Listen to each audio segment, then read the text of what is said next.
Recording by GTV Bhojpuri Navgachhia.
दिखावे में ना देर करी हो, निकल सूरज तब सबेर करी हो, निकल सूरज तब सबेर करी हो, सबेर करी हो।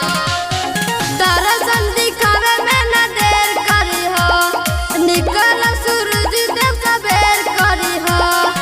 रवा के पूजे माई दुनिया जहनमा, के पूजे माई दुनिया जहनमा।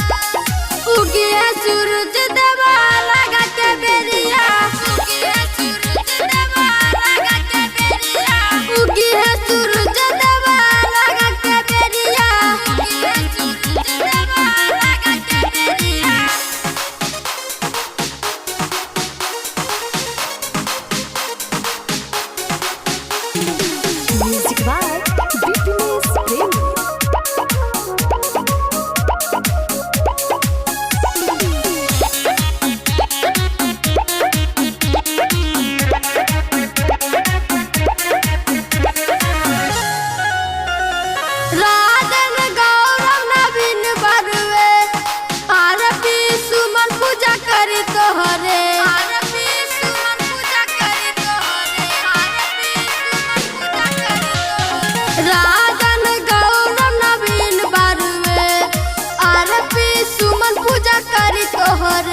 Zee TV Bhojpuri recording studio Naugachia.